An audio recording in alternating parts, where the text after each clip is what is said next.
Hi, welcome to my educational video project on dynamics of interpersonal relationships. It features a few ghosts, and I hope you have a great time watching the video.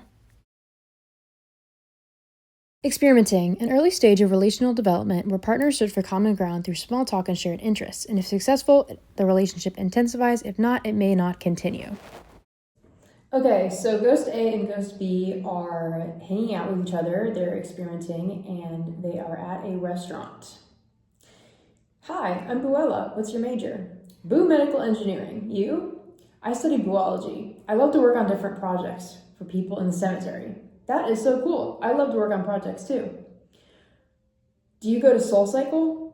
Obviously, I only haunt studios with haunted seating. And heated seating. What's your favorite movie? Ghost Diaries. Stop. I binge watched that floating above my family last week. That's so cool. It's so good. So, where are you from? Upper East Side of the Afterlife. You? I'm from Palm Beach Cemetery. It's super exclusive. So they have a little awkward silence moment. So, do you like floating? Yeah, I'm a big floater. They stare blankly at each other. Same. So what do you do for fun? I like to haunt people in Manhattan. I love haunting the finance bros. It's so fun. You know, we should do this again. I really like getting to know you. We should go to a theme park next time. Let's go to Busch Gardens. Okay, sounds like fun. So this skit showed experimenting because the ghosts asked each other early getting to know you questions like what's your major and fun movies they like, and they compared their interests, discovered they both like haunted places and rich sounding ghost events, and they got more excited as they talked. And all these behaviors, asking questions, finding similarities, and building early comfort are exactly what begins to happen in the experimenting stage. Openness, closedness, dialectic. The tension between wanting to be honest and open with a partner and also wanting to maintain some privacy on your own. So this is the ghost couple, and they are hanging out in the living room. Do you think I'm good at boo baseball? Yes, totally amazing. He literally missed every single ball this season. So honestly, no, but I can't tell him that. Do you like watching my games? Oh, absolutely. I would rather evaporate. Why didn't you text me back for 3 hours? I was reorganizing my gravestone. Sometimes people have lives and they're busy, and I can't text you back every hour.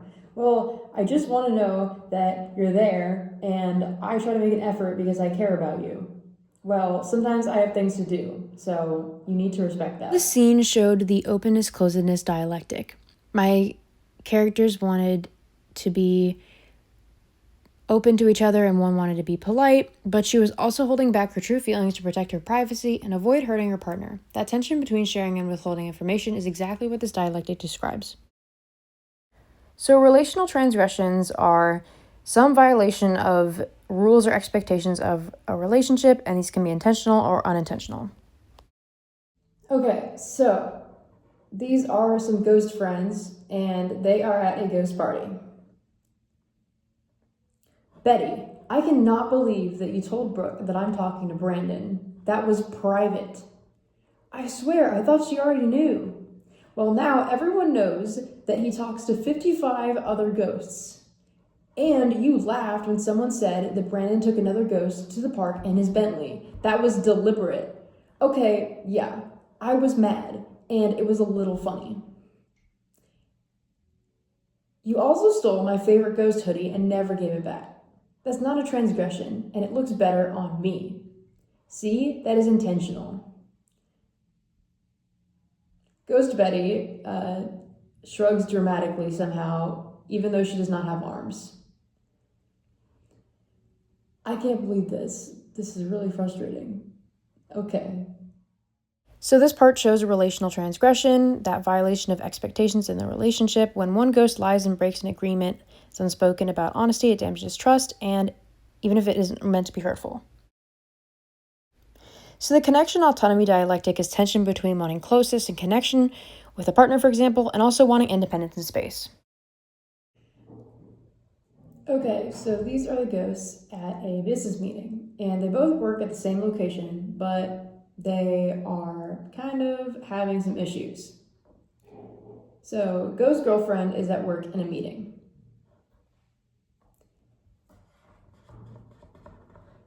Surprise! I brought ghost donuts to your business meeting. Why are you here? This is my workplace. I just need space to think. Better? No, like emotional space, not physical space. I'm just tired of this. You come into my work every single day, and it's really frustrating, and I just need space for myself. We live in the same place, in the same haunted house, and it gets worrisome that, I don't have enough time for myself because I am not able to be independent and feel good about myself all the time. I understand that. I only showed up because I missed you every second. Okay, but I need alone time too. So, how about you text me once during work and not, 0 times? How about you text me once during work and not 47 times? And you let me float with you sometimes this week? Yes, but you have to let me float alone for an hour a day. Okay. So we see that connection autonomy dialectic where the partner shows up at work for connection and closeness, and then they get to a point where one doesn't want to text all the time or be around the other all the time. And so they have to negotiate that balance and fix that tension in the relationship. So social exchange theory is a theory that suggests that people look at relationships based on rewards and costs. Okay, so Ghost A is venting to Ghost D about her friend. So she helps me study, supports me emotionally, buys me Ghost Starbucks occasionally, but she also insults people, makes mean comments, and sometimes at me. She even said something super, super mean to Bailey, and she started crying yesterday. Like, yesterday, she told someone that my sheet looked super wrinkled with trauma.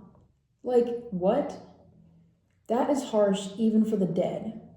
Rewards were great at first, but the costs, they're growing. A good friend shouldn't embarrass me. That's my comparison level. And honestly, Brooke is nicer, calmer, and has positive energy. So, rewards minus costs equals negative. Classic social exchange math.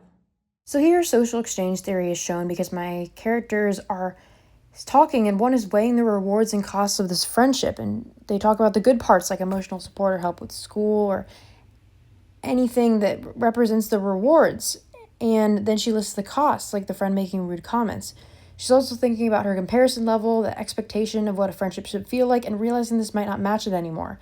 And she's comparing alternatives by asking herself whether she would be better off without the friendship or finding new support. So putting all that together, she's doing the classic social exchange calculation, rewards minus costs, and that outcome is what helps her decide whether to stay in the relationship or move on. Thank you so much for your time, and I hope you have a great day. I hope you enjoyed my presentation.